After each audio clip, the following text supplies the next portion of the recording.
All right, we are back with another stadium review, and today we are talking about State Farm Stadium in Glendale, Arizona. Just outside Phoenix. Home of the Arizona Cardinals. All right, and we typically review on 5 categories, just for those that haven't watched some of the other videos. The first up that we rate on a scale of 1 to 10 is architecture and design. So we're just diving right in, I guess. All right.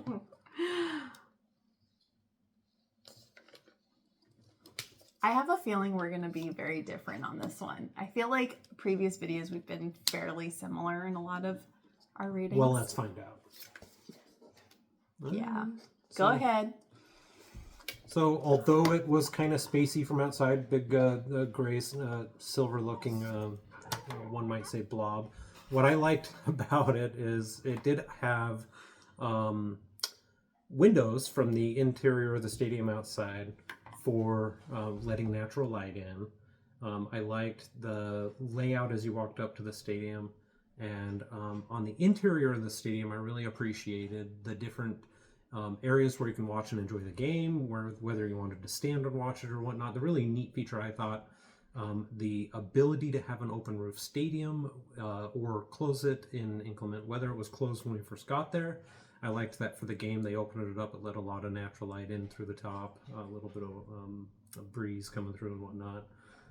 But I just felt from the main level on up, it was just very interesting to me, and I thought I could see why they host some Super Bowls there. So why'd you rate it a little more harshly? It's ugly. It is so ugly. It's just this giant steel blob in the middle of parking lots, and like inside, yeah, I understand the need to have like a more closed stadium, especially with like the Phoenix heat and all of that. But like when we were inside, I had a little bit of a claustrophobic feeling. Like even with the roof open?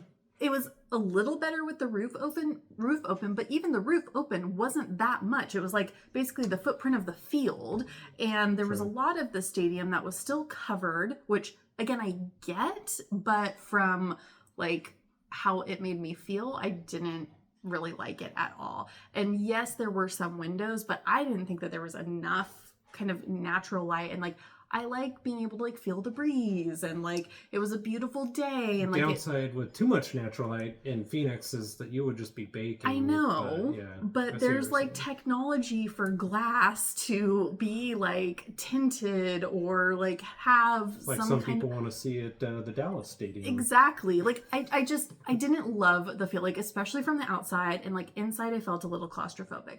Now there were some things I did like the weird what do you call those little trailer looking box things, like sweet things at the end zone, modular room. Yeah. So as a design element, the ability to roll the natural turf field out of the stadium out to the open air for natural vitamin D and watering and whatnot is pretty nifty. And those shipping containers that they've turned into like seating areas and whatnot, that kind of fill up the area where the field rolls out. I thought was a good use of that space, given that they need to keep it. They need the ability to clear it and pull the field out. And it kind of, we didn't have access down there because we weren't VIP, but it looked like a really neat area to hang out pregame, and then if you could afford to watch it from one of those shipping containers on the end of the stadium, that would be a pretty neat experience. At the same time, it's kind of like a waste of space. Like there was significantly less like available seating on the end zones because there was like only the hoity-toity seating on the end zones, and I don't know, they didn't fit the vibe. I don't know. So the other thing is like it didn't scream Arizona Cardinals to me. Like the inside, there wasn't like a lot of, I don't know. I did notice walking around the main concourse, they did have like the history of the Cardinals, and they were had little descriptions of some of the famous players and whatnot. They had some banners up on the far end for when they were established and whatnot. But I see what you're saying. I didn't get like a strong sense of identity or something. Yeah. I don't know. It was just like, okay. But I will say I really liked the location of our seats. Like, I really liked that. And there were escalators, which I guess is nice. I felt like there were more elevators too. We didn't take them, but I felt like I saw them. Yeah. I mean, it was easy to navigate. Like, the one thing is, like, on the upper deck, you couldn't walk all the way around because of the weird end zone thing. So you had to just horseshoe the upper on deck. The upper part. Main concourse, you can walk all the way around. And here's the other thing, is that because there were limited windows, like, you didn't really get to see the view at all. And I know you're like, oh, Arizona, there's not much of a view. No, it's beautiful, but there is. Yeah. And, like, it would have been cool to have, like, some area that, like, I think, like, Empower Field had that, like, Bud Light patio thing, right? Of, like, even if it was... See Mile High, you know... Yeah, you could see the city and you could see the mountains. Like, you couldn't see anything from that stadium. Like, it would just... That's true. I was not inspired, obviously. Well, all right then. What's the next category? Okay. Feel differently. The next categories are location and surrounding areas.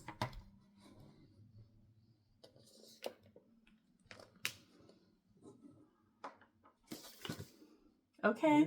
All right, spot on. So what do you think for that? So this is the first game that we've been to that we have had to rent a car and drive to the stadium. So that's kind of a downer for me, actually. Like, I would love to have the ability to use public transportation to get places. And I know that the Phoenix metro area is this really sprawling, pretty large area, but like not having it on the light rail line. Is it light rail in Phoenix? They have light rail. We didn't take it, but it doesn't run to Glendale and go to the stadium. Right, but like it would have been nice. And like we looked, before we even decided like where we're staying for a hotel or anything like that, we looked to see like, okay, is there any way of like easily getting out there that didn't also involve like a lot of walking? And there was like a bus that you could take, but then you still had to walk like a mile and a half or something. And which would be fine as long as it wasn't too hot, and like my mom came, so we didn't want to make it an ordeal. Too much. We've been known to walk some crazy distances, but she wouldn't be up for that, which is fine. But that was a downside. And there was actually some cool stuff near it. Like the Westgate Shopping Center. We didn't really spend too much time there. Westgate, not Westlake. Westgate. But it offers a lot for food options and bars, things to do. They have a little splash pad and stuff. It was close to a casino that we ended up getting dinner at afterward and not realizing that's where we were going. So there's lots to do around there. It's just a little bit of a haul, like, to get out there. At least if you're staying in the Phoenix, downtown proper, Scottsdale, a little bit more of a trek. We went early enough; traffic wasn't terrible. But leaving a stadium, that was a little bit of an issue as well. I think it was like normal. It was fine, but when we were leaving, like half the stadium had already cleared out, so maybe traffic wasn't quite as bad as it would have been if it was a little bit of a stronger showing for the Cardinals. Spoiler alert, we won. Go Seahawks. So I don't know. And there was a little bit of confusion for us in like finding the pregame area from where we were in the parking, and like the fact that you couldn't walk on one side of the stadium where they do the lawn rolly out thing is kind of a pain in the ass because we had to go all the way around. And we were trying to follow the maps available on the website, and we kind of naturally walked towards one of the parking lots that was in a grassy area, thinking that was where the grassy pregame event was. The Great Lawn, and it wasn't. And you're right, we ended up going in through one of the gates thinking, oh, well, we just missed it. Maybe it's on the inside of the gate. Yeah. And it wasn't there either. And then we had to like go back out. Back out and go find it. So it was a little... The signage for that could be better. Yeah. I'm glad we made it out there, that part of the pregame and stuff, but that's a different category. I'll just be quiet and we'll go on to the next one. Anything else on location and surround? No. I think we're fine. Okay. So third category is food. Mm-hmm.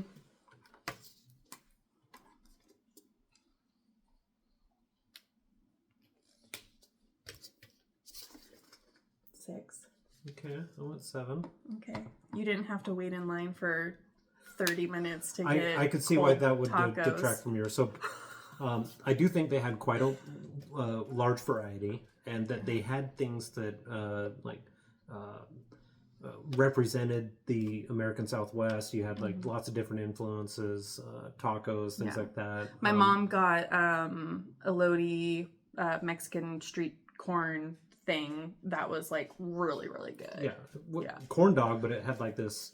Corn dog. It was a corn dog, but it had like this. All the elote stuff on it. Yeah. And then I had a chicken and waffle sandwich. I mean, that was pretty tasty. It's a little hard to eat, but I thought it was pretty flavorful and whatnot.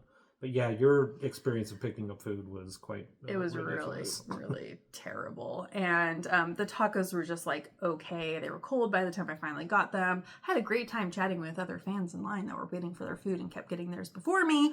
And I did kindly suggest that the cashier give me a churro for free because I had to wait so long. And she did, and then the churro wasn't good. So, nah.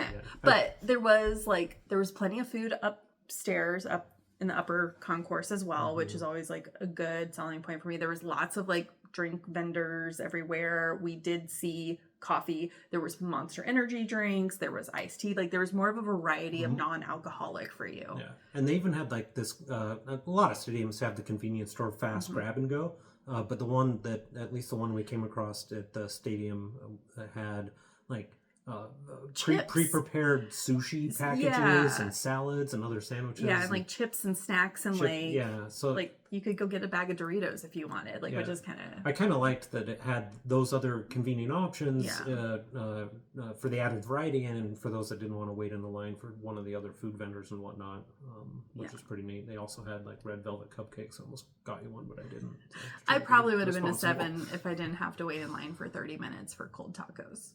Yeah, that was a little bit of a downer. Yeah, and there wasn't like a long line when you got like there to get to order. It just like took forever, and then there's like you're awkward standing like in the middle where everybody else is like paying. Like there's not like a waiting area. Anyway, yeah. Overall, though, I thought better than average as far as food quality and selections and stuff. Yeah. For me, we did not try chicken tenders though, which is like the one. This is the first stadium we've been to that I haven't gotten chicken tenders, so I can't use it as a baseline. I haven't mentioned that on the way out. We need to get your chicken tenders. So I know. Yeah. But we didn't. Maybe next time. Next time. All right. All right. Fanbase and Energy.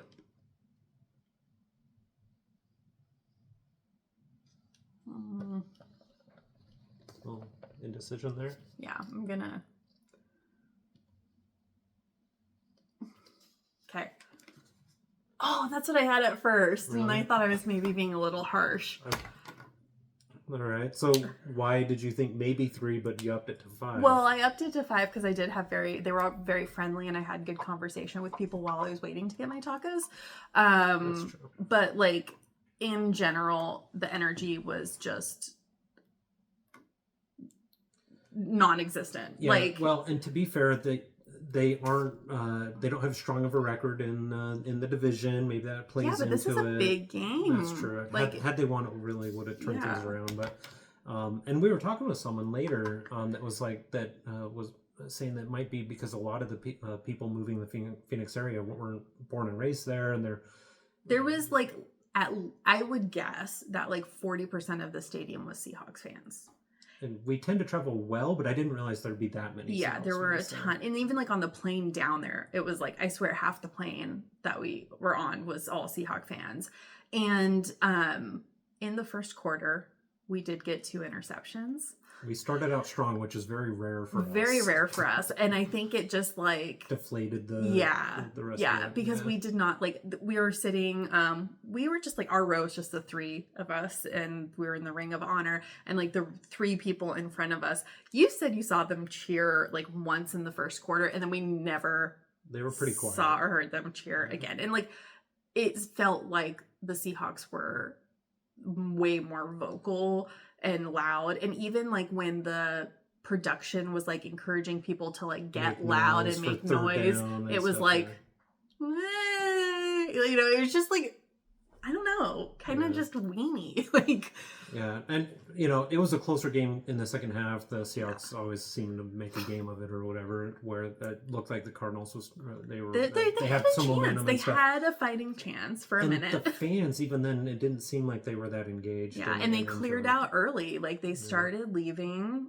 like at the beginning of the fourth quarter, I started noticing like how empty the stands looked. Yeah, I mean, and it wasn't a blowout. I think they were No. down by 2 possessions at that point, but it was still a close enough game where it could, They could have come back from could it. have come back. And you're right, at the beginning of the fourth quarter on, it just really did start to empty. And end of the game, the stadium was just, I'd say, 80% empty by the time It was the end of regulation. And it was like mostly Seahawk fans that were left. So that was kind of surprising. And like when we were leaving the stadium, like going down the escalators, they were like, it was Seahawks like doing like our little chant. Like, I don't know, it just, the Cardinals were not there. And maybe it is that a lot of people that attend those games are new to the area and the population growth and that. But like even like looking at like pretty... you always have a couple of the crazy fans, right? But like there wasn't a lot of signage. There wasn't like the Ravens dude, right? Like there wasn't. And I even feel like at the Seahawks we have like, I can think of a few people that they often like pan to in the stands. Some of them I recognized were there. Right. Yeah. But like I didn't see a lot of that kind of, I don't know. Like diehard Cardinals fans that you can tell have been there for 20 years. Yeah. And never miss a game. I couldn't quite, I didn't get that vibe either. Mm-hmm. Yeah. I saw one crazy guy that had like he looked like a WWE wrestler or something in all Cardinal gear. But I mean, overall, I had a fun time. It was a great experience. But as far as Fanbase and Energy, it didn't seem like they were that into it and not actively engaged with the gameplay and whatnot. Yeah. So Okay. So final category, production, kind of overall quality, game day experience, that sort of thing. Mm-hmm.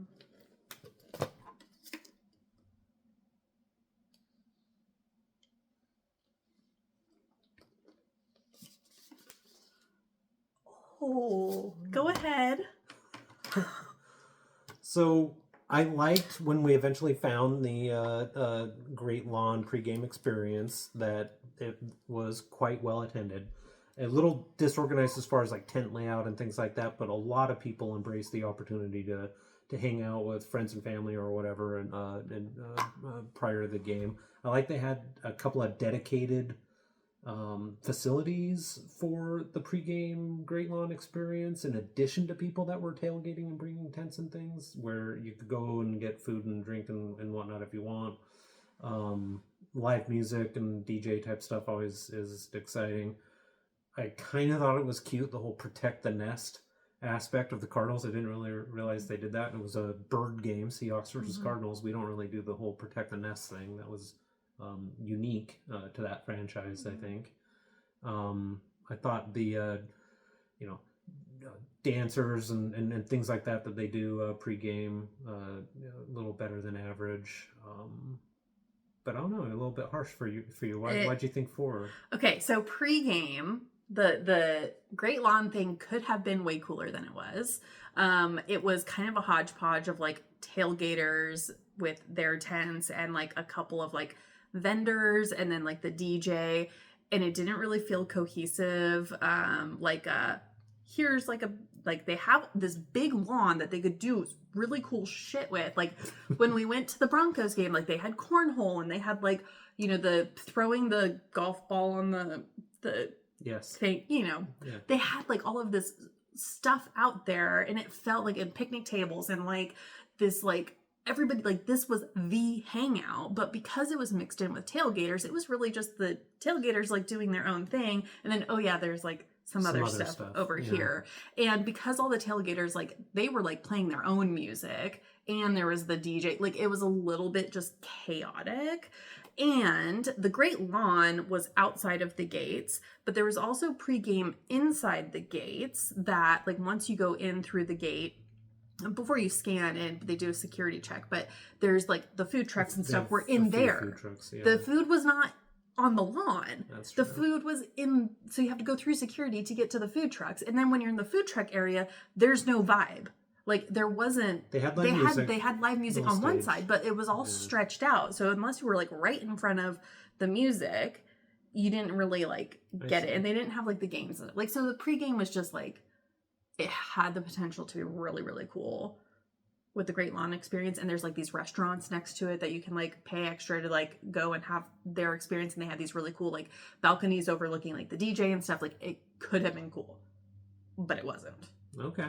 I do agree that it seemed like it was maybe intended to be well marked for where they could put tents and where there'd be pedestrian access, and it ended up being kind of a free for all or not well monitored or whatever. Because either they didn't well mark it or people were just disregarding it, because just walking around, you felt like you were sneaking around, tripping over other people's. Like I would have preferred for the tailgaters to be in the actual like tailgate area, like in the parking lot, and there was a ton of tailgaters in the parking lot and stuff as well, but like it just to have the Great Lawn more dedicated to to people like attending the game, and like have the food trucks out there instead of like tailgaters. Like they have plenty of space for it to be like the hangout, just like Empower Field had. Like that was one of the best things Empower Field did. And so anyway, so that M&T was like Stadium also. M&T was really good, really good pregame atmosphere. So that was like pregame, and then like in the game itself, I didn't find that there was like any kind of unique fan engagement or anything. It was just like very kind of run of the mill. I don't.